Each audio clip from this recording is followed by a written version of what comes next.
motivation impacts results. I'm a firm believer of building leaders from within. Why do you think employees quit companies?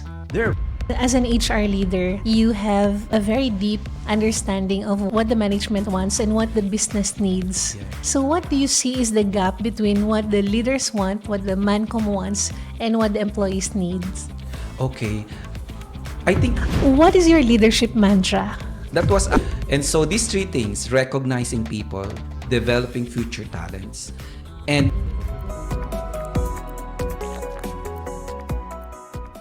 Welcome to the Fearless Possibilities Leadership Podcast, where we explore powerful stories and insights from world-class leaders to help you unlock what's possible in your life and leadership. I'm Sha Nacino, speaker, author, and passionate believer in the power of human connection. What are the most rewarding parts of being an HR leader?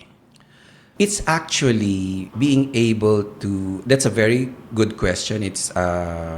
I always think about that. What is actually my value? I think the most important one is when you're able to see people grow in their careers. And I'm a believer of building talents.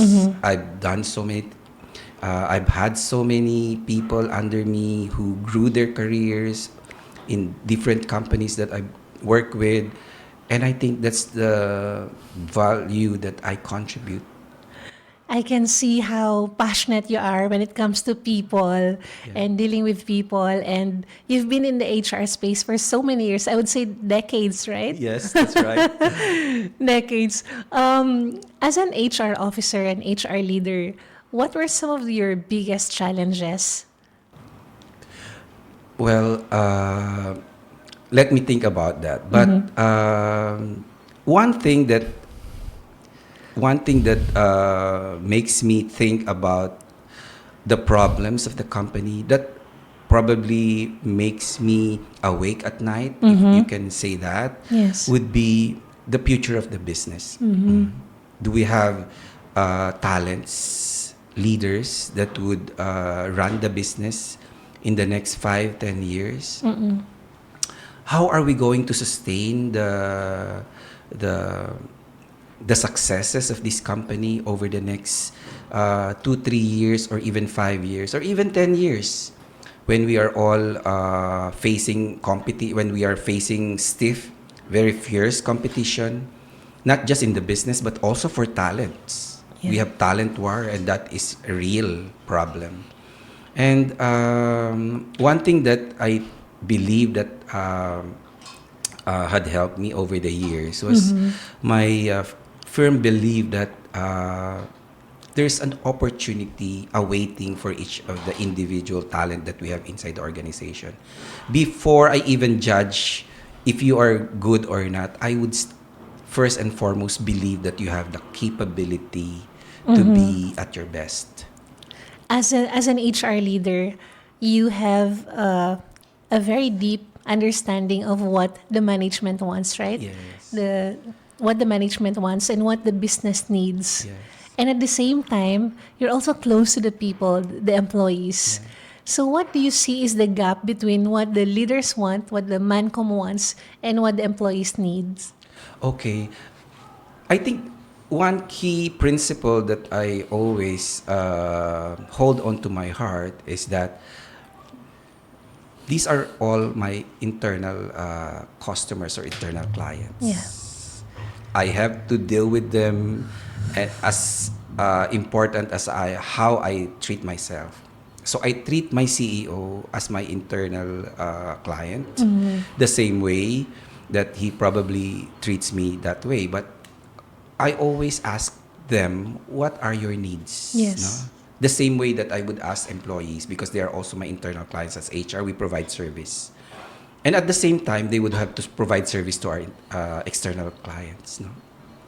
So what I see the gap between these two are, of course, the high expectations of management for them to deliver. And of course, employees would have also high expectations from management to support them. So sometimes these two opposing, I don't know, opposing or helping or complementing issues are helping each other. But the role of HR is to make sure that you're able to balance these needs. Yeah. Asking CEOs to support the development of our employees so that our employees will be able to deliver.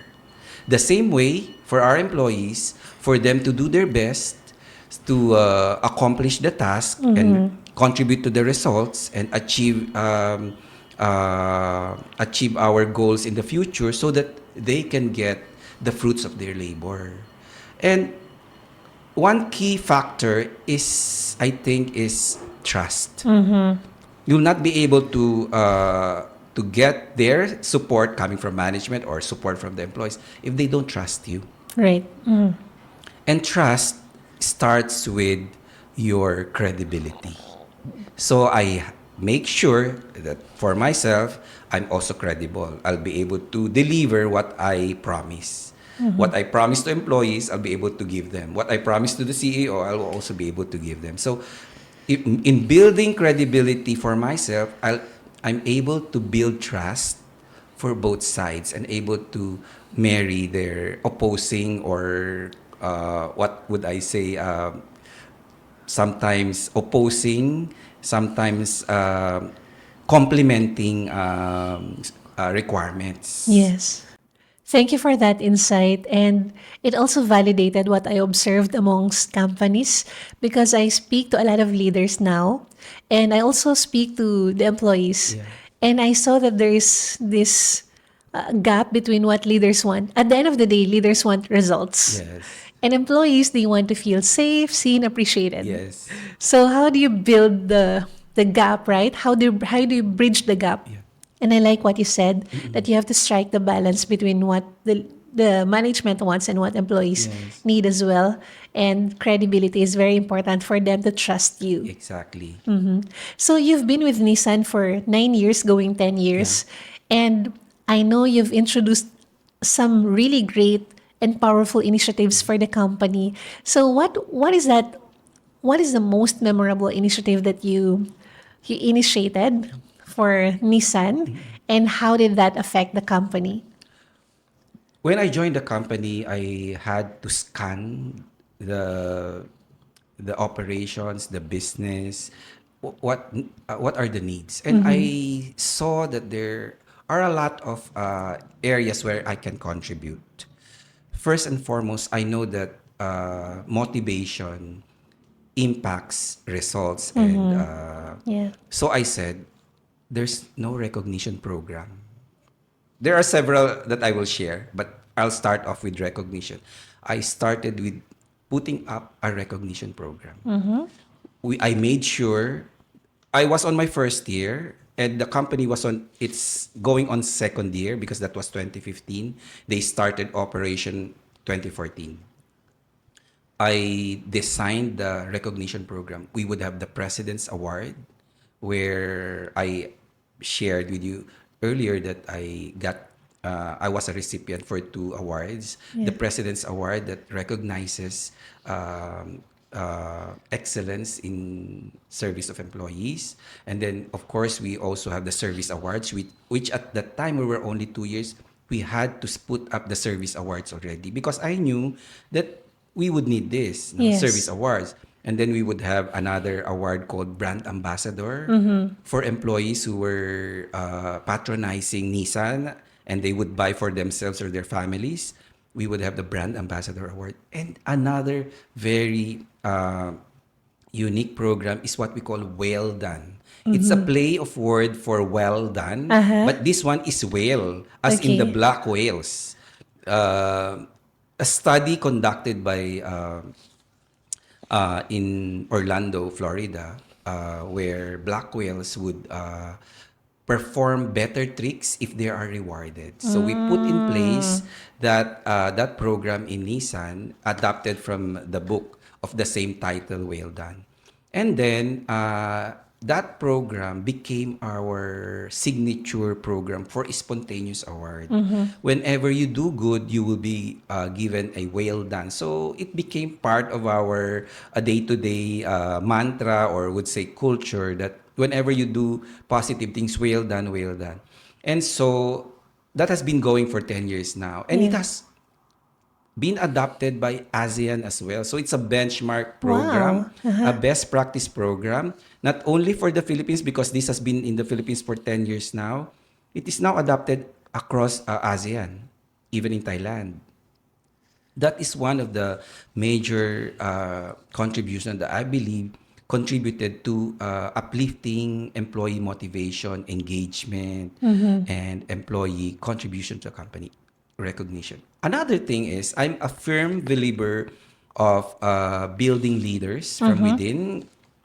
When I met our CEO back in 2017, and I asked him, "What keeps you awake at night?" He said, "Future leaders, Eric. I'm afraid we don't have future ready leaders." So that was about July of 2017. In August of 2017, I started a program, mentoring program for our future mentors. Because this program is called Leadership Acceleration, I would need mentors to help the future leaders. So I invited a facilitator to lead a program on mentoring. August. January of 2018, we already have about 12 internal talents who were high potentials who underwent and joined this program for about 18 months. These talents that went through the acceleration program, it's called Accelerate Philippines, Nissan Philippines, are now enjoying wonderful careers in their life. One of the participants is my HR manager then. She Uh-huh. was, I think, assistant manager. And she's now the head of talent management in ASEAN. And she graduated at the top of the class for the 12 Accelerate mentees. And then the salutatorian, because we have a salutatorian, is now the head of marketing. Uh-huh. When we had a major problem of poaching back in January of 2024, this young man who joined this Accelerate program back in 2018 and a succession plan for the marketing took over the role of that person who left in January, who became a chief marketing of manager for or officer for another automotive company. And I mentioned to you that in our conversation earlier that we didn't provide counter offer. We didn't counter offer, and we promoted this talent, and they all came from the Accelerate program. So this is the second, probably the second major Yes. contribution that I have put in place in my almost 10 years with the company. And the third, probably one of the contributions that I would consider very impactful is people planning. This is part of our strategic workforce planning, where we would meet with the president, HR, and key function heads on the talent that they would need in the next 12 to 24 months. And this we put in place 10 years ago. And it has also been adopted by ASEAN because my HR manager then is now talent management for ASEAN. She has also brought this technology in Thailand. And so these three things, recognizing people, developing future talents, and understanding needs of talent for the future. I think these three things or these three initiatives have been very, very impactful for the business. And these were so impactful that the other countries adopted these programs. From your experience, how important is it to recognize employees? So you have your well done, which is Yeah. very famous in your Yeah. company. Yeah. How has that contributed to increasing the motivation and then eventually the productivity of the team? Yeah. We had an interview with some of the employees because this program was also featured in the global communication portal of Nissan very recently, just this year, about Well Done. And then they asked us to interview employees about their experience in receiving Well Done. And so we did an interview. Actually, it wasn't me, but my partners, my HR partners, and Yeah. they did interview employees, and they said that with this program, it gave them it was a recognition. It was a recognition of their contribution, and they didn't have this in their previous companies. I think what's one thing about Well Done is it's unique. And the title itself, the program itself, is quite unique that they're really, really happy receiving it. Aside from the certificate, because there's also a an incentive component, a monetary component. But beside that, I think it's the recognition of their contribution to the company that is very important. And in fact, this has been given even by the president himself. He would have a well done in, just for himself. It used to be just the division head who would recognize. And then our president previously, Juan Hoyos, who is Colombian, Spanish Colombian, he was one of the proponents. I was so surprised that he would name awardees, or he would recognize during town hall employees. And now the executives would ask me, "Oh, how come, Eric, we were not recognized by one?" It became so popular that they were already asking, why is one not recognizing us? So it became some sort of an intrigue, but it was a positive way of asking. And otherwise, it became so popular that people are really, really looking for it. Oh, are you not going to award me a well done? So it has become part of our system. And we all know that theory-wise, recognition is a very big factor in employee satisfaction. Right. Yeah. And I think that's very human. Yeah. Leaders also need recognition. Yeah, that's The right. top leaders also need recognition. So thank you for that. And I can see that it could also be that your company's psychological safety is very high, so much so that those executives were able to joke about Yeah. that. How about us? Right? Because it takes a lot of courage to be able to say that, especially at their level. Exactly, exactly. Why do you think employees quit companies? There are various reasons based on our study. No, it's not just about the salary. Yeah. It's not just about career. Sometimes being given the opportunity to expand their role and horizon would also contribute to them leaving the company. But as you all know, we are in Philippines, and Yeah. economic reasons are very prevalent. So salary would be a big factor. But internally, what I see in the organization is making sure that employees are given the opportunity to really express themselves, give them the chance to lead, give them the chance to make decisions, because these are very important factors in development. Yeah, in ensuring that you have a very strong self image, Yes. that there's very strong value for progress and success, Yes. and being empowered, as I would say, or providing them the opportunity to make decisions, would really boost their morale. No, would help them enlarge their self-image, their self-esteem. To be frank, are all affected. So if you give them this, plus of course, the other motivators such as compensation, a great place to work, and then they are given appropriate job titles and responsibilities, this would help you keep your employees.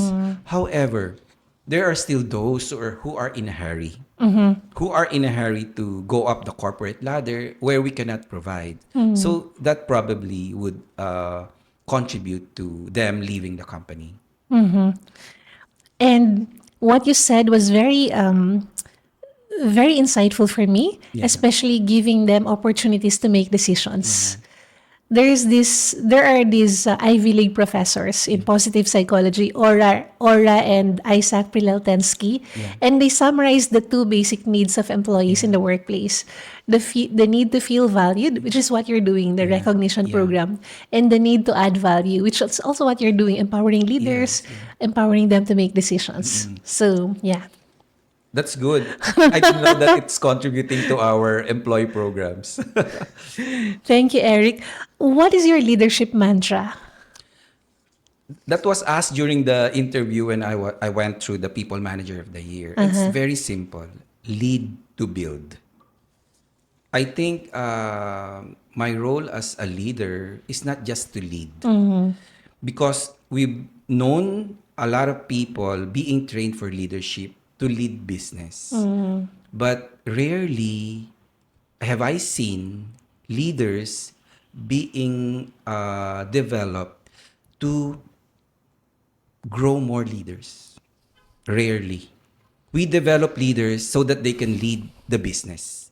But rarely would you have leaders to develop new leaders. And that's my belief as an HR leader. That's why my mantra is lead to build. Lead to build talents. Lead to build future leaders.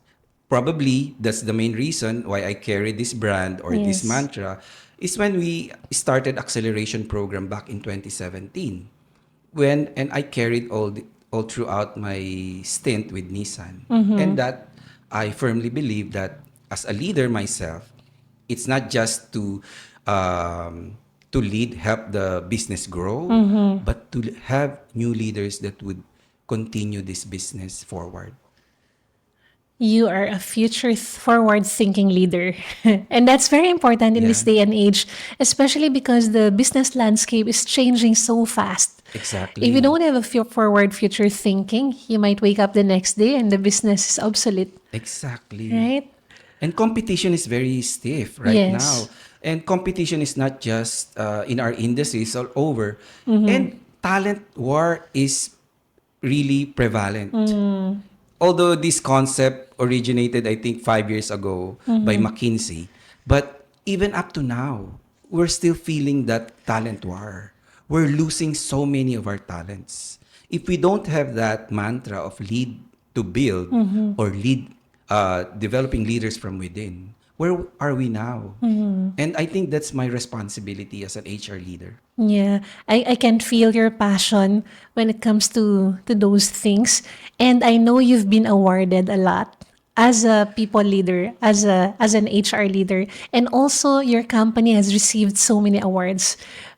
And many of that is because of your role as well in the company. What were some of those most meaningful awards for you? Yeah. Thank you very much for that, Sha. Humbly, I always say that I got this award not just because of myself. I have my HR team. I have my president, my CEO to support me, and I have the group of ManCom, management committee members, who are also very supportive of Yeah. HR programs. What I would always think about that, and I in sometimes at night I would think, what would be the most important award for me? I think it's the value that I contribute and that I'm being recognized. So I would say that the president's award given to me by two presidents of Nissan, two different presidents of the Yes. six president that I have been working with in the past, that I've worked with in the past. Two of them has given me a recognition for President's Award, to be a recipient of the President's Award. And I'm happy to receive those awards, but it's not just the award that's value that's giving me so much happiness and motivation. It's the it's what I did to get that award that's more important. Yes. And I didn't want that award. I didn't uh, prepare those programs just to get an award. Right. I didn't aim for that award. My aim is to help people grow, to help people progress, and for them to be the best that they can be. The award is just the result of those programs. But of course, at the end of the day, I would still thank myself for having uh, having done those things. And I would still say that even if I didn't get those awards, I would still continue helping people to become the best that they can be. That's so beautiful. And the awards are just validation Yeah, that what you were doing was impactful. exactly. So, what is your vision as a leader and how do you put it into action? Well, if you ask the people that have worked with me and how difficult I am as a boss, probably that would spell my vision. My vision is actually to be a change leader. No, if I put it in one word, catalyst or a catalytic leader, someone who would ignite uh, the internal power within you. It's really very difficult. That's why people who work with me really had a difficulty, but eventually they have progressed in where they are right now. I'd like to really get the best out of them, would really push them to their limits, and be able to discover what they can do that they didn't imagine that they can do, and that what I think that I have done over the past years in my career. And I still carry that vision of being a change leader, being able to ignite the internal power within you. And I would call myself as a catalyst. I love that.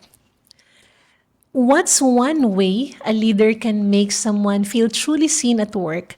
Let's say there are no formal recognition programs, day-to-day workplace. What's one way that a middle manager, a C-suite level can do to make the people that he or she directly works with feel valued and seen? That's a very difficult question, but I would only probably answer that with one word: Okay. empowerment. Empowerment, okay. Yeah. Because as a leader myself, I know that I have the capacity to lead, but I need others to help me so that I can turn vision into action. But I cannot do that if I don't have people to support me. So I have to empower them. I have to give them the opportunity that I said earlier to be able to do the things that they think that this that can turn this plan into a reality. But of course, with my guidance as a leader, I would act as a coach. I would act as a mentor. I would act as an advisor, and I would carry different hats as in ensuring that this person or individuals working with us in the company or directly with me are Yeah. empowered, giving them the opportunity to make decisions. Even if it's a wrong decision, sometimes it's wrong, but I'm sure they will learn from it. And from time to time, I would give them advice on how to do it better. At times, I would push them to their limits, ask them to present in front, for example, of the CEO or the management committee, uh, taking my place as a speaker, for example. Or even when I'm invited to speak in big conferences, I would push them to take the role. These are some of the things that would help or make the employee feel that he's recognized and seen in the Right. organization. Right. Empowerment. And everything that you said aligned to what you said earlier, Yeah. like leading to build, preparing leaders for the future. Future, yeah. Yeah, succession planning. Yeah. Think of a leader that you deeply admire. It could be many leaders, it could be one leader. If you were to summarize the 5 qualities of the best leaders that you look up to, what are those qualities? I don't know if I can come up with five, but I always carry these three C's with me Okay. that I've seen in my past managing directors, presidents, or CEOs. The three C's are character, their commitment, and their competence. These are very important qualities that I've seen with the people, the leaders that I have admired. From the time I worked with McDonald's, I had this president still is my friend right now, who has given me the opportunity to grow, would send me to training here and there, either locally or internationally. And the leaders I had, the CEOs I had in Nissan, from the Australian Indian who's Ramesh, and Juan Hoyos, who's also my previous CEO, has given me a lot of opportunities and recognition. They have these three things in common. They have the character, they have this competence and commitment. Character, because I look up to them. They have integrity, and they work passionately and with purpose. No, Yeah. that's what that's what is very important to me. So I look up to them, and I learn from them every time we talk. Every time I talk with them, I see their commitment. They're very passionate, no, and they allow me to do my thing. They allow me to make decisions on my own, no, and every time I make proposals, thank God, in my 10 years with Nissan, I have not, I haven't felt a day that they didn't believe in me. To be frank, not of the six CEOs that I've worked with so far, this new one, hopefully he wouldn't have any problem with me. The past five CEOs didn't have any issue with me. And they were all supportive. And in fact, they look up to me as their advisor, consultant, coach, and even mentor at times. So I see their commitment Yeah. to people development and respect for others. And there's, of course, competence. Yes. Their business acumen, very strong. And they also want me to imbibe their competence. No? Although I said I'm really a people manager, I'm not into business and all those things.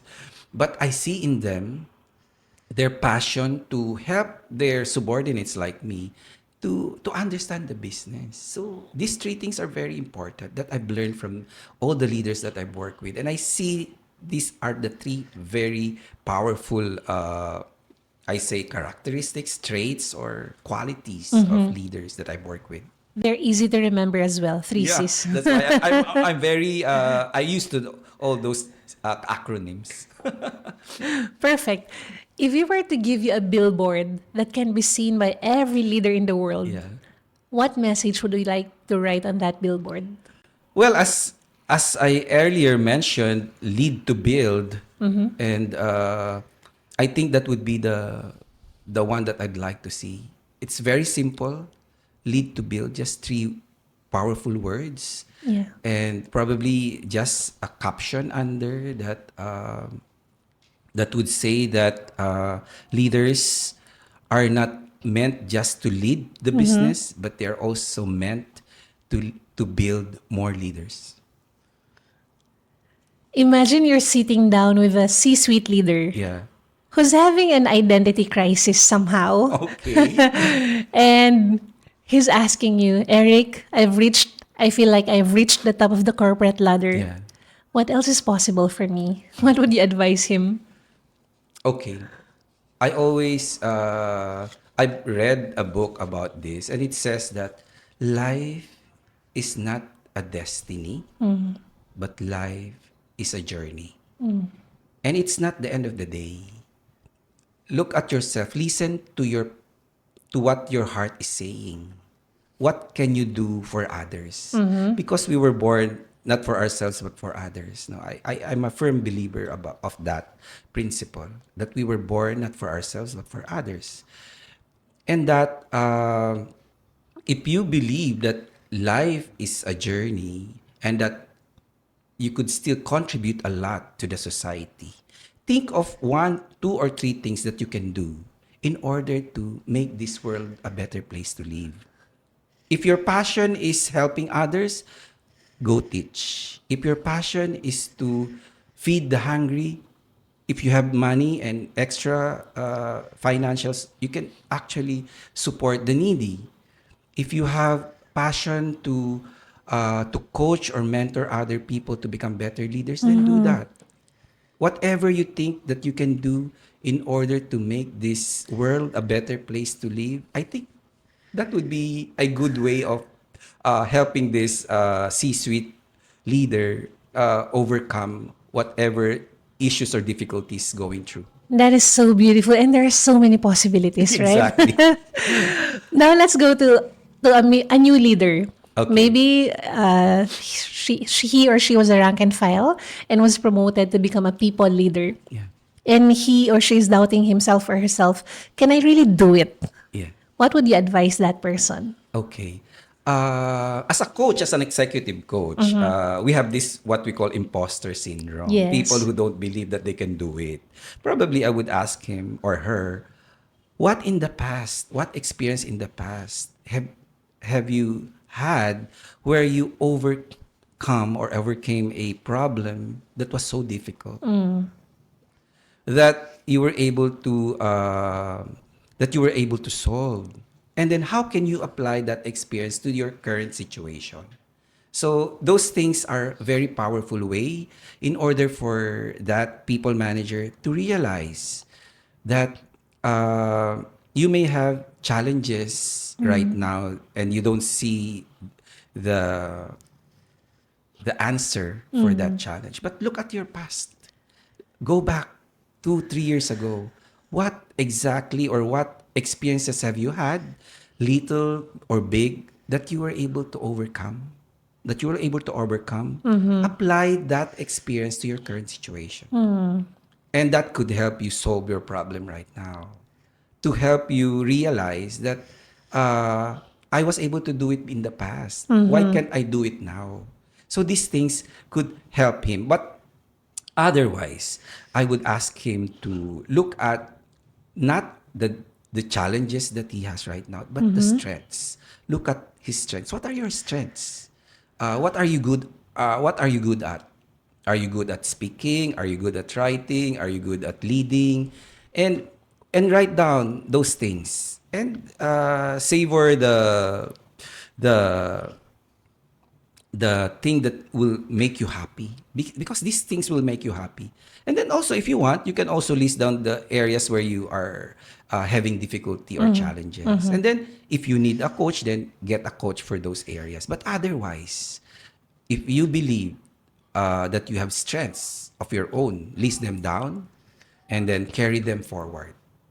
Build your strength. While you have the weaknesses and all those things, you can get someone to help you build on your strengths. Name them 1, 2, 3, and it could help you, get back to where you want to be. That's such a valuable advice. So I'm down to my last two questions. Okay. So the second to the last question is, what is that one question that was never asked from you yet, but you would like to answer? Okay. Probably is, what could have been your career if you were not an HR leader? And what is your answer to that? I've always wanted to be a doctor. Okay. But because of financial difficulty during the time when I was supposed to enter College of Medicine, uh, I just had to shift career. Because I took psychology as my undergraduate degree in preparation for a medical degree. But then I said, if I don't get into a medical education, I can still go to HR or to educational setup like as a counselor. And at the time when I was ready to enter medical school, my dad was almost retiring. And I don't want to deplete the resources. And of course, we were six. I'm the youngest. And he would retire. I don't want to deplete the resources. So I said, I'll just go and pursue my HR career. So after 2 years of being in HR, I said, I didn't get that medical degree, but I would like to become the best HR that I could be. At the age of 22, I was already taking my graduate studies in UP. And in 4 years, because I was a working student, I was able to complete. And that paved the way for the career I have right now. Thank you, Eric. And one last question. What made you say yes to guest on the Fearless Possibilities podcast? Because it's Sha Nacino, and I've always had if you ask me every day, I would have an invitation to speak here and there. And I always, knowing that I have also a busy schedule, I would choose now because it's almost daily that I get invitation. And I'm also avoiding that because my CEO might think that I'm just going around and not doing my work. But when I got your message, I didn't have second thoughts. Oh, Remember when you messaged me, I just said yes. yes. And when is this? I'm just trying to check my calendar, but I said yes because I only work with reputable people and organization, and that's you, Sha. Oh, thank you, Eric. You've been so generous with your insights, with your knowledge, with your time. And you've answered so many of my curious questions. Actually, some of these questions came from other people as well who I asked. Yes. I'll be interviewing Yeah. these executives. What questions would you like to ask them? So I'd like to give you an opportunity to ask me one question. Ganun, paano ba? What? Maybe I'll just give ask you the question that I made earlier. What would be you, Sha, if you were not here today in this kind of practice? My dream as a child was to be a lawyer Okay. because I like to have conversations. I like to debate when I was a child. But after I studied in UP Diliman, Yeah. business economics, I said, oh, I don't want to study anymore. Law is so difficult. Yes, because my course in UP was very difficult. So I felt like I got tired of studying in the four walls of a classroom. But in the future, I might take up Master of Positive Psychology. Yeah, that's nice. I'm also a psychology major, but I didn't pursue psychology as a career. But thank you very much. Thank you for that question, Eric. Yay! Thank you for tuning in to the Fearless Possibilities Leadership Podcast. If you enjoyed this episode, I have a small favor to ask. Please like this video and subscribe. It's a simple way to help us reach and inspire more leaders. Okay, I'll give you a few seconds to do that. Done? Alright, thank you so much.